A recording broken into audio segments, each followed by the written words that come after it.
If all goes to plan, today is the end of our time in Brazil. We spent about a month going through the Amazon and the surrounding regions, and today we cross into Bolivia. This segment is the last segment of Over the Andes.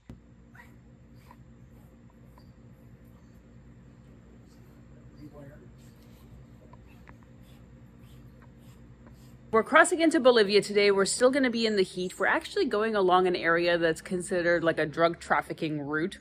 We'll see what we see. It is going to be dirt. I think it's about 300 kilometers of dirt, but I think it's going to be pretty okay. It might be a bit sandy, but we'll see how that goes. And we're crossing at San Matías, where we do have all of the documents, I think. The last concern is going to be about Greg getting his visa to enter Bolivia as an American.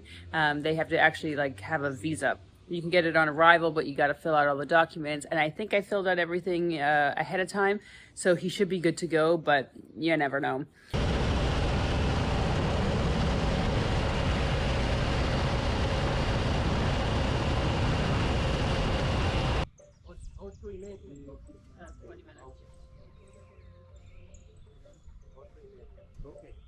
Let's go swimming then.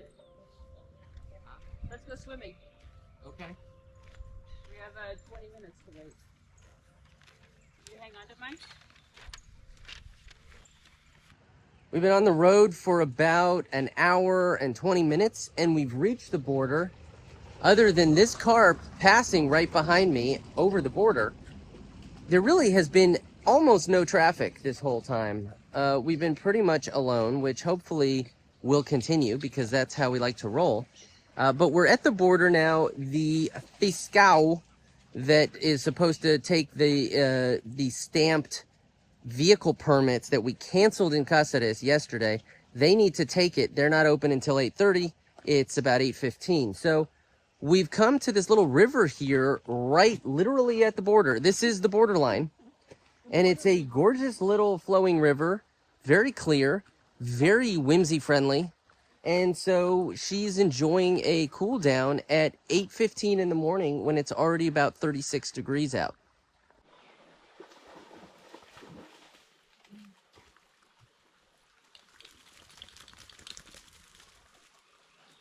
Borders and everything else take on a little bit of a different tinge when you've got the dog, because you never know what's going to catch their attention, even though your own attention is just totally focused on the project at hand. I steered Greg wrong. I got all the documents ready for his visa. He had the photos, everything. I filled it in online. We get to immigration here on the Bolivian side, and they can't process the visa. Or won't. Is that what they said? Well, I think it's a slender difference, but it's an important one. Which is sort of weird because on their wall I was seeing it shows you $160 for the visa. Like, it was clear that they offer it. But... And I tried to kind of ask it in a few different ways if they could give me a temporary something, because you can get it further down the road in San Ignacio, but no. Now there are checkpoints in this area, so it's a risk to just blast through and not do it. It's like a drug trafficking area, so they are doing more checks. So there's a good chance it will be stopped. So the complexity of this is you have to get it. You have two options. You have to get it at the Bolivian consulate in Cáceres, where we just were. Yes, where Whimsy got her documents sorted. And then you're fine.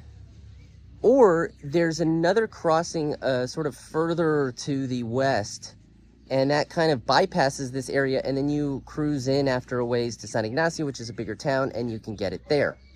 But that also requires going all the way back, more or less as far as Cáceres, doing a full runaround in Brazil of, various roads to get to that crossing. Meanwhile, Jess is already in here. I got stamped in. I already have my 90 days. She has 24 hours to get her temporary vehicle permit sorted, so she can't kind of screw around with that. And we just already left Brazil. But the good thing is normally those things are valid for 24 hours. And so Greg still has some time if he wants to ride back with his bike, cross back into Brazil, go to Cáceres, go to the embassy, get his visa, and then come back. And I think we should be okay.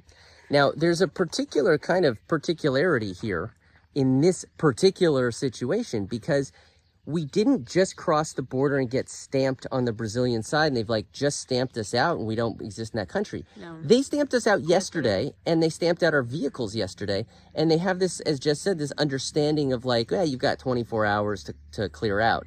So in some sense, I'm still within that period. It's only a question of going back across the border and getting stopped by the fiscalización if they're going to The problem is, allow this. Yeah, because if you think about it, we got stamped out, what, around 11?